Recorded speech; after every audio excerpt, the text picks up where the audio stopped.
Hi everyone, welcome to speed plus Kannada. ಇಲ್ಲಿ ನಾವು ನೋಡ್ತಿರುವಂಥ ದೇವಸ್ಥಾನ ಶ್ರೀ ಕ್ಷೇತ್ರ ತುಳಜಾಪುರ, ಅಂದರೆ ತುಳಜಾಭವಾನಿಯ ದೇವಸ್ಥಾನ.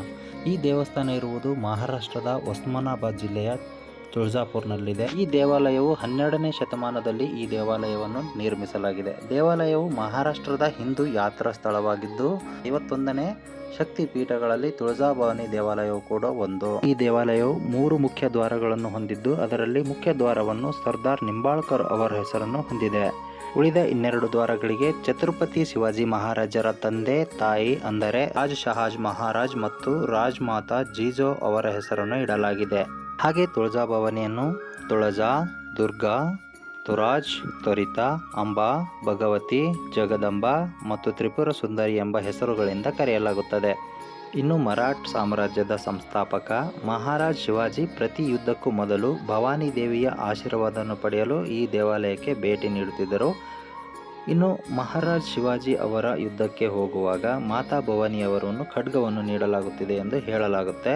ಇನ್ನು ದಂತಕಥೆಗಳ ಪ್ರಕಾರ ಮಧು ಕೈಟಭ ಎಂಬ ಹೆಸರಿನ ರಾಕ್ಷಸ ಜಗತ್ತಿನಲ್ಲಿ ವಿನಾಶವನ್ನು ಸೃಷ್ಟಿಸಿದಾಗ ಭಕ್ತರೆಲ್ಲರೂ ಬ್ರಹ್ಮದೇವನ ಬಳಿಗೆ ಹೋಗ್ತಾರೆ. ಮಾತಾ ಪಾರ್ವತಿಯನ್ನು ಸಹಾಯವನ್ನು ಪಡೆಯುವಂತೆ ಸಲಹೆಯನ್ನು ನೀಡ್ತಾರೆ.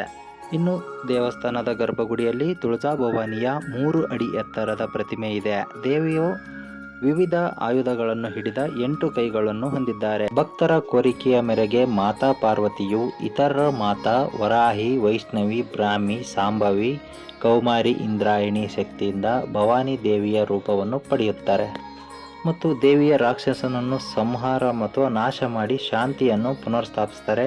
ಇನ್ನು ಭವಾನಿ ದೇವಿಯು ಎಮ್ಮೆಯ ರೂಪದಲ್ಲಿ ವೇಷ ಧರಿಸಿ ಮಹಿಷನನ್ನು ನಾಶಪಡಿಸ್ತಾರೆ ಎಂದು ಪುರಾಣಗಳು ಹೇಳುತ್ತವೆ. ಮತ್ತು ಮಹಿಷನನ್ನು ಬಾಲಾಘಾಟ್ ಪರ್ವತದ ಶ್ರೇಣಿಯಲ್ಲಿ ಒಂದು ಭಾಗವಾದ ಯಮುನಾಚಲ ಬೆಟ್ಟವನ್ನು ತೆಗೆದುಕೊಂಡಿರ್ತಾನೆ. ಇನ್ನು ಈ ಬೆಟ್ಟದ ಮೇಲೆ ತುಳಜಾಭವಾನಿ ದೇವಸ್ಥಾನವಿದೆ. ಅಂದಿನಿಂದ ಭವಾನಿ ದೇವಿಯನ್ನು ತುಳಜಾಭವಾನಿ ಎಂದು ಕೂಡ ಕರೆಯಲಾಗುತ್ತೆ.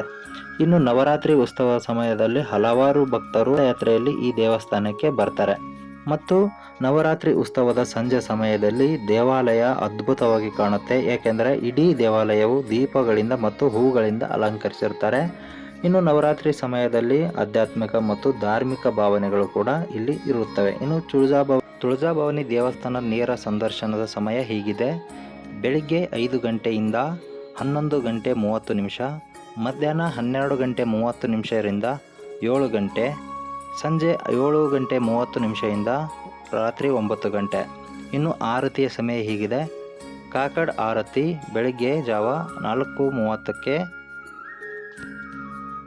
ಮತ್ತು ವಸ್ತ್ರಾಲಂಕಾರ ಪೂಜೆ ಮತ್ತು ಆರತಿ ಬೆಳಿಗ್ಗೆ 11 ಗಂಟೆ, ಧೂಪ ಆರತಿ ಸಂಜೆ 9 ಗಂಟೆ 30 ನಿಮಿಷಕ್ಕೆ.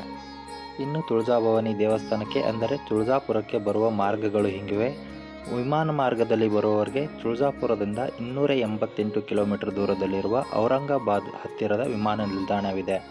ಇನ್ನು ರೈಲಿನ ಮಾರ್ಗದಲ್ಲಿ ಬರುವವರಿಗೆ ಒಸ್ಮಾನಾಬಾದ್ದಿಂದ ತುಳಜಾಪುರಕ್ಕೆ 31 ಕಿಲೋಮೀಟರ್ ದೂರದಲ್ಲಿ ರೈಲು ನಿಲ್ದಾಣವಿದೆ. ಇನ್ನು ರಸ್ತೆಯ ಮೂಲಕ ಬರುವುದಾದರೆ ತುಳಜಾಪುರಕ್ಕೆ ಎಲ್ಲಿಂದಾದರೂ ಸಂಪರ್ಕ ಕಲ್ಪಿಸುವ ಸಾರಿಗೆ ಸೌಲಭ್ಯ ಸುಲಭವಾಗಿ ನಿಮಗೆ ದೊರಕುತ್ತದೆ. ಇನ್ನು ಯಾರೆಲ್ಲ ನಮ್ಮ ಚಾನಲ್ನ ಸಬ್ಸ್ಕ್ರೈಬ್ ಮಾಡಿಲ್ಲ, ತಪ್ಪದೆ ಸಬ್ಸ್ಕ್ರೈಬ್ ಮಾಡಿ, ಲೈಕ್ ಮಾಡಿ, ಶೇರ್ ಮಾಡಿ.